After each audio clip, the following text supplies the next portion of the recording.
Hello and welcome to Darius Tabletop, and today there will be a video on my latest purchases and directions in which I'm going, and I have something to unbox. I will show you what's inside the Mother of Dragon and in the Marvel Crisis Protocol, and this is a video about what you get, the best bang for your buck, and why I kind of like the Marvel Crisis Protocol, but yeah, it's pretty expensive and there's not much in the box. But I did get this for 25 euros here in Germany from eBay, so it was pretty cheap. I did buy this also off eBay, but this is not as expensive. This costs, like where I live, around 30 to 40 euros, so it's kind of affordable. And it's a bit about the affordability and what's in the box and how do you get your player group to get into a game. Yeah, I'm a bit all over the place. This is not your typical video about one topic that is perfect for the YouTube algorithm. This is more a video that goes into products. I will show you my products down there, and it's a comic, a trading card game, and a card game, and some bolt action tanks. So where do we start? So lately, last October, I got into bolt action, and bolt action is amazing. It just is. It brings me tons of fun, and every time I play, and that's an important point, every time I play, I have fun. Doesn't matter if I win or lose, especially if you play with people that are kind of cool. You're always having fun, and that's a great thing. Another point is that bolt action is kind of affordable, so there are many ways to get into the game, and you will get a lot of value for the things you buy. Like you can go Perry miniatures, and it's great value. You can go Warlord miniatures, and it's a great value. The magnetizing and storing isn't expensive. The tanks aren't expensive. And yeah, so that's what I got here. And then last year I also played one game, like the main focus of this video is a bit the Marvel Crisis Protocol, and we'll get to the point. Don't click away. This has a good point. So, and last year I started to play the Marvel Crisis Protocol, and it kind of looked neat, but I had no interest of playing a skirmisher, and I was also like, I just wasn't compelled to play this game. And a lot of people in the comments said, you got to try it out. It's a good game. It's a good game. Two of my friends who play regularly a lot of systems said it's a fantastic game. So I played the game. And it is fantastic. Like in my first game I played, and while I was playing it, because I've played so much games and so many systems, I was already getting it. It was like, this is a great game from the get-go. It was just the minis, the feeling, the gameplay. I will link you up here to my Colossus, or wait a second, let me grab the Colossus, then maybe that will strengthen it. Let me grab the Juggernaut, and let me grab Omega Red and Colossus. Yeah, this is also an important aspect. These are 3D printed minis. So the first time I played, a friend had the starter box, and the starter box has a great value. Like you get two teams, you get the Avengers, and you get the Cabal, and yeah, I hold this. Maybe this should be the thumbnail again. Or maybe like something like this, but I think this is gonna be the thumbnail. So what's the point? Like, it was mechanically great. Like, I'm totally into Marvel, but I don't have to eat Marvel all day long. Like, as you can see on this channel, a big coverage is bolt action and all of that stuff.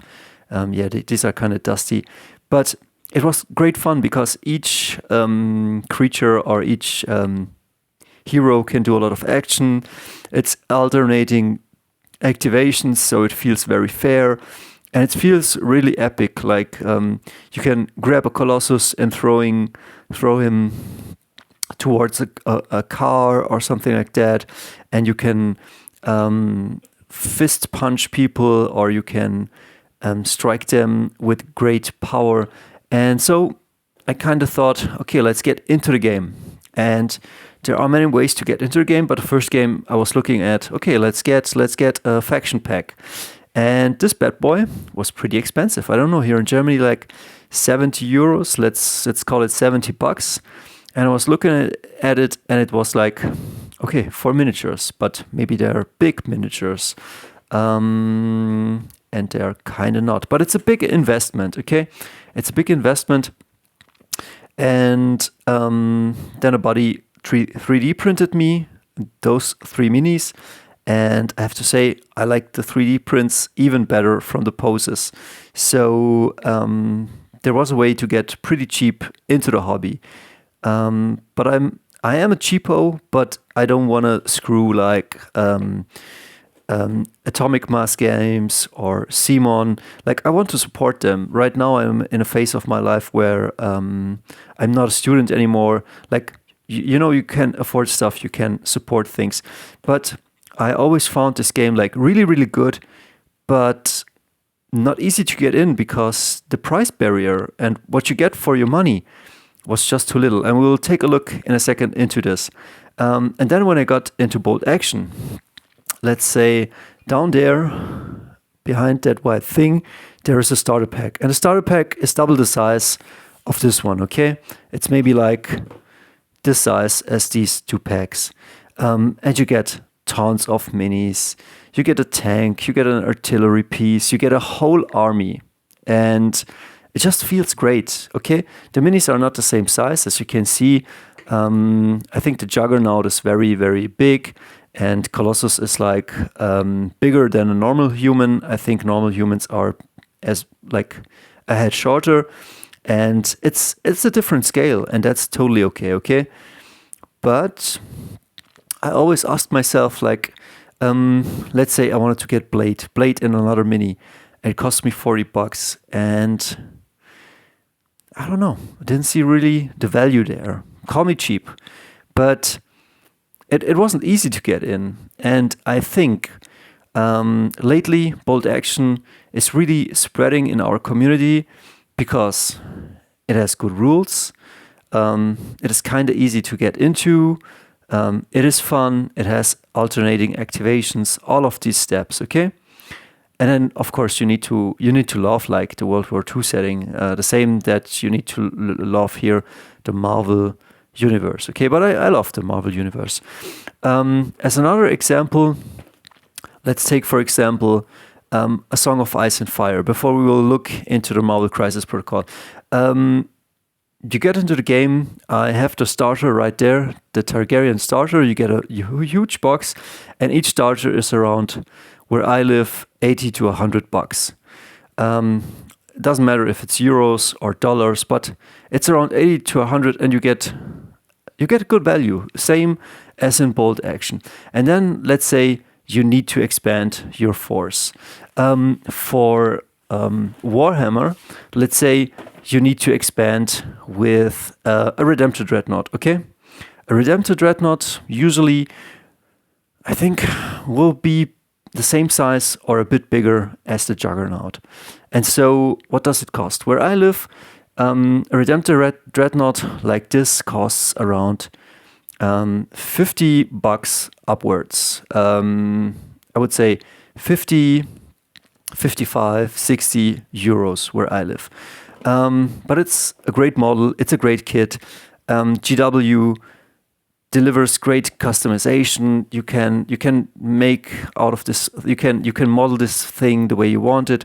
The plastic is superb. So I kind of see it. I kind of see the value here, but it's a bit on the expensive side. But I see the value. It's a big centerpiece, and also it's GW pricing. But you usually get quality models.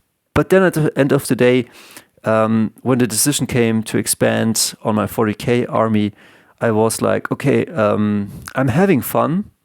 It's a cool game, but I'm not having that much fun to justify the prices. So I'm kind of gone.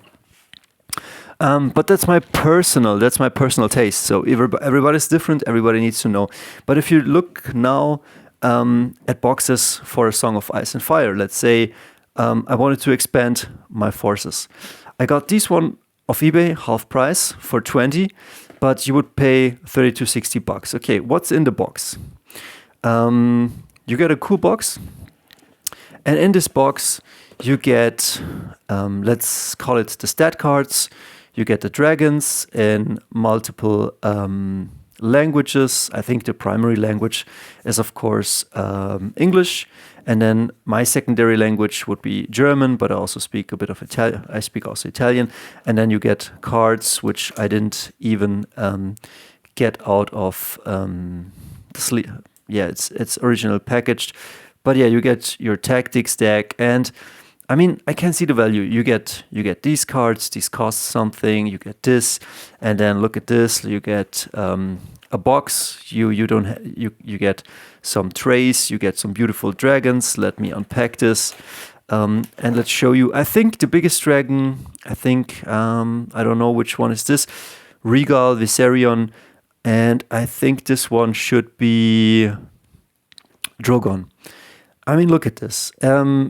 It's a beautiful model.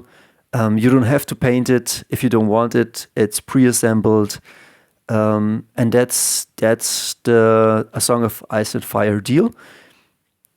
But I see the value here. Like I can say, okay, 10, 10, 10, 10, 40. With the trays, the cards. Okay, I see the value. And I got it even cheaper. But like expanding this army is kind of easy because it's like usually 20 bucks, 30 bucks, 40 bucks, and you have another centerpiece. You have another piece of the army. And let's see how big this is. Like the Juggernaut is pretty big, but the dragon is even bigger. So model-wise, yeah, it's all up there. And if you compare, I would say probably a Primaris would go to that point, and here you can see the comparison to a Warlord Mini. So yeah, you have great centerpieces. And then if I have to look at, let's say, I want to expand my forces for let's say I want to buy tanks. What I did, I need a stock. Costs 20 bucks, like the cheapest, 24, 30 bucks. And I got a tank. I can use this for the Germans, for the Finns, for a lot of Axis units. Cool. I take that. Or I want to play a Cromwell. Is this a competitive tank? Probably not.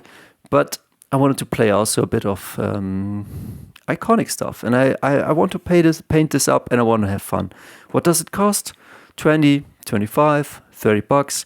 A Tiger tank is probably a bit more expensive because it's a bit bigger, but you can do that. Like, it's affordable. You can get into that, no problem.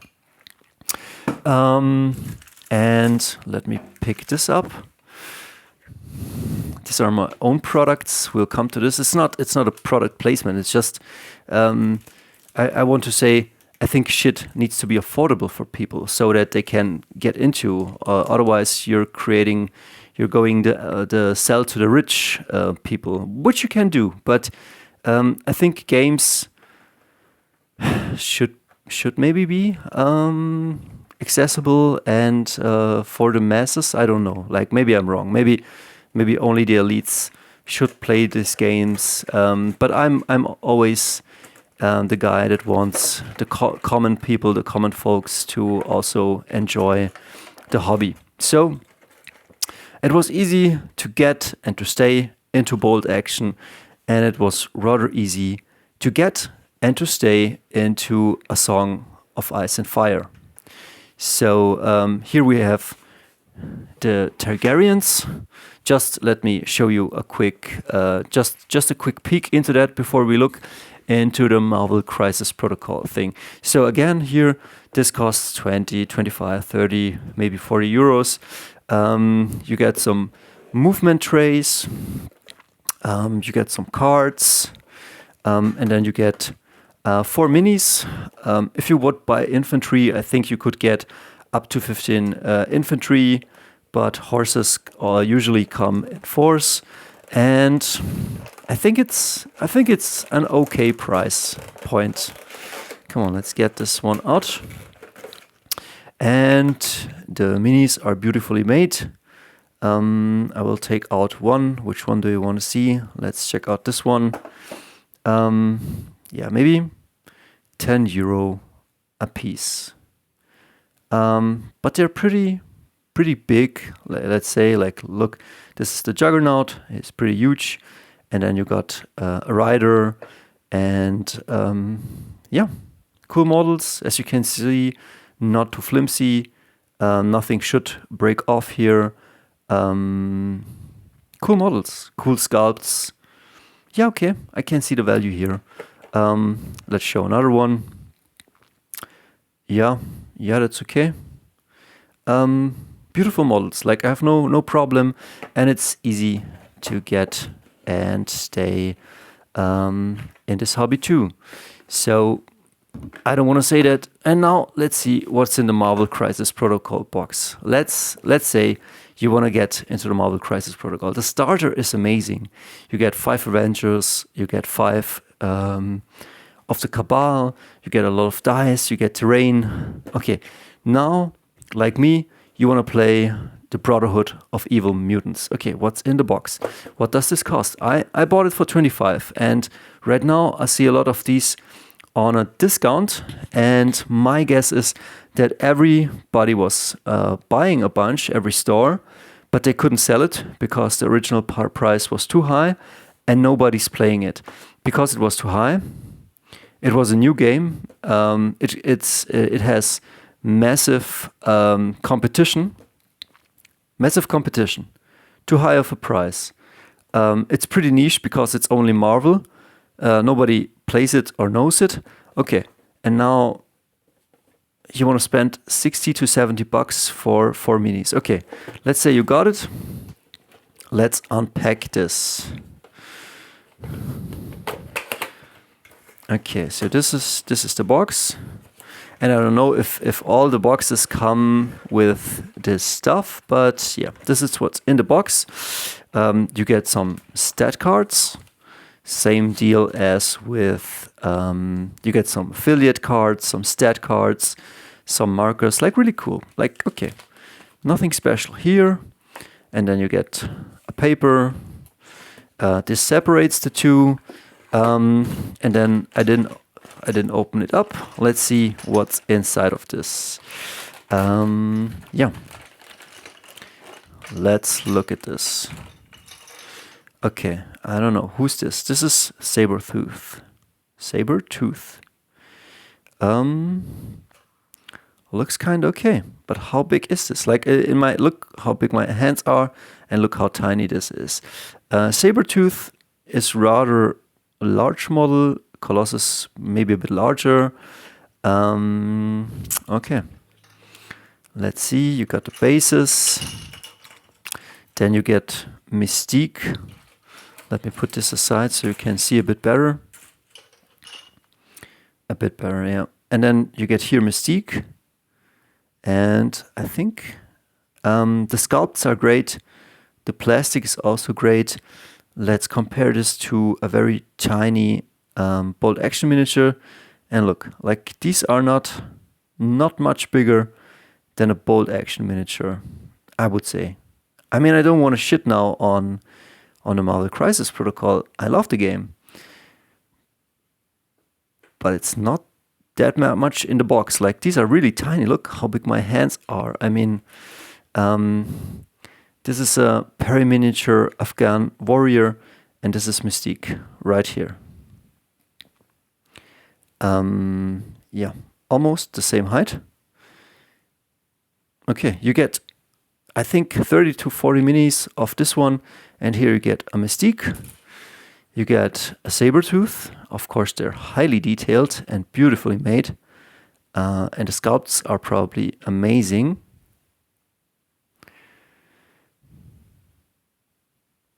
And what do we get here? This is probably Toad. like really good plastic. This is on the same level as GW.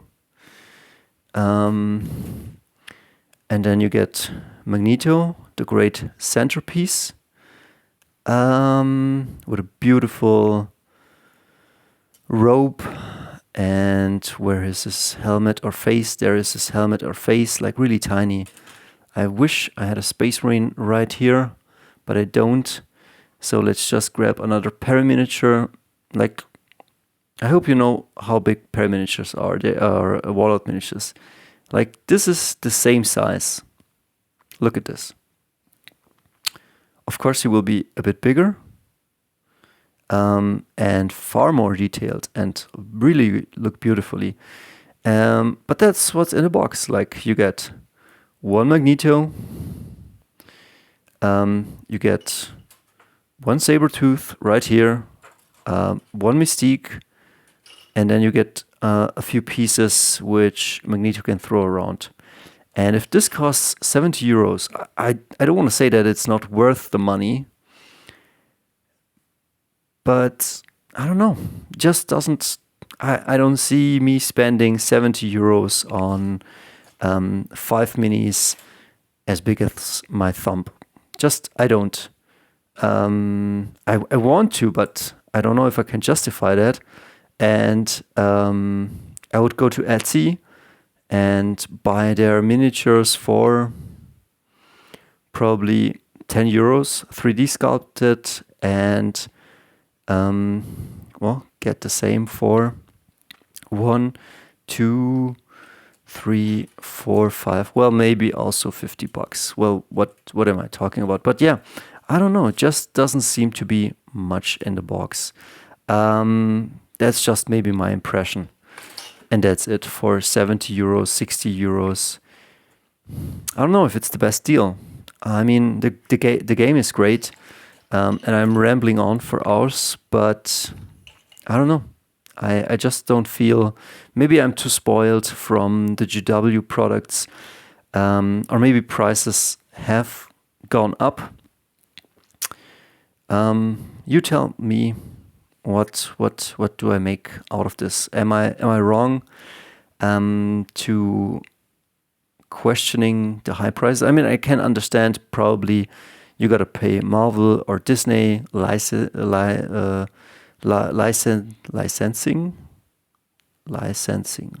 Licenses. You know what I mean? Like they have to pay the IP. Then I don't know how many of those they will print. Maybe GW, when they print something, they have a higher print run. While I was producing like this game, this Norbert Wolf, I did produce my first 10 for a pretty high cost. And then I produced it in a high volume, and the cost went down extremely. I will link you here to my Norbert Wolf, but I can understand that it takes a while to make a product, but it needs to be affordable. You can buy this for 10 to 15 euros from my shops, and I think it's for the common people. Or when I do a comic, like I used to go on Comic Cons, I draw this, and you can go up here to my comic channel and see my comics. And I used to sell this for an affordable price because, and I have more. I have also issue 2 and issue 3, but you kind of need to be. It needs to be affordable. Like if this would cost 20 bucks, who would buy it? And also, like I'm making a trading card game. You can go to this channel for my trading card game. As you can see, these are my concepts and all of that good stuff and ideas. Yeah, but I'm thinking maybe it's print on demand, and then you buy a pack of, let's say, I don't know, 40 random cards, or maybe it's a living card game, but it needs to be affordable, and the customer needs to see the value in it. And I see the value in these minis, and I see the value in the game, but I don't know if 4 minis can be sold at 70 euros or 60 euros. Like, I don't know. It's a hard sell, I would say. I don't know, maybe for 40 I would buy it. So tell me how expensive Marvel Crisis Protocol is where you live. And